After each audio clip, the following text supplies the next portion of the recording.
Bonjour à tous et bienvenue pour ce 10e jour du challenge de confinement.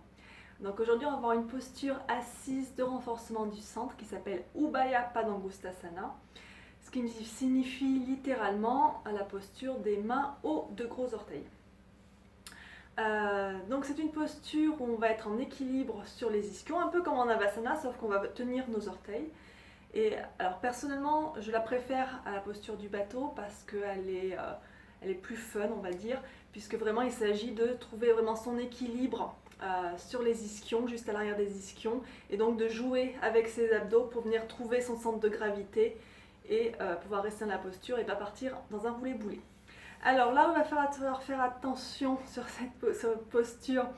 C'est pour tout ce qui est douleur lombaire. Si vous souffrez du dos, vous allez éviter de faire cette posture aujourd'hui. Après, même recommandation que pour le bateau, hein, si vous êtes enceinte ou si vous avez vos règles, on évite de travailler des postures de renforcement du centre pour ne pas solliciter encore plus la zone qu'elle ne l'est déjà.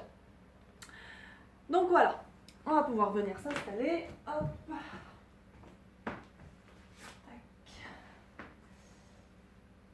Donc, on vient, depuis Dandasana, on plie ses genoux, on sent bien le contact des os de ses fesses, et on va venir attraper nos deux gros orteils. Donc on fait le crochet, comme on a pu faire en Padangusthasana, avec l'index et le majeur, et donc il passe entre le gros orteil et le deuxième orteil pour passer sous le gros orteil. Vous pouvez commencer par venir trouver votre équilibre déjà comme ça, trouver votre centre de gravité. Et si ça veut bien, on va venir tendre les jambes. Attention de ne pas basculer sur le sacrum. Hein. Si vous basculez sur le sacrum, hop, vous partez en roulé-boulé vers l'arrière.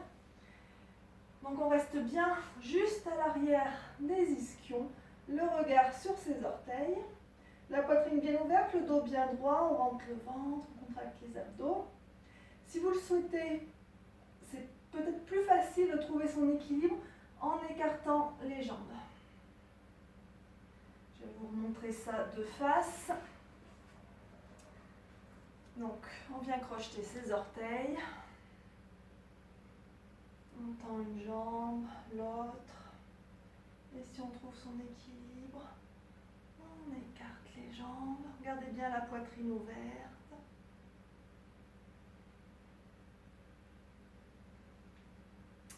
Alors, si vous avez du mal à tendre les jambes dans cette posture, vous pouvez utiliser la sangle. Alors si vous n'avez pas de sangle de yoga à la maison, une ceinture de peignoir, de robe de chambre, une ceinture de kimono aussi, ça fait parfaitement l'affaire. Il ne faut pas que ce soit quelque chose d'élastique, hein, c'est pas élastique une sangle de yoga. Donc on vient la passer sous les pieds, juste sous les orteils. Hop.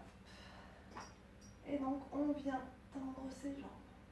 Et on ramène bien sur l'arrière des ischions, on engage bien ses abdos, les épaules basses, éloignez les oreilles. On respire, on regarde ses orteils.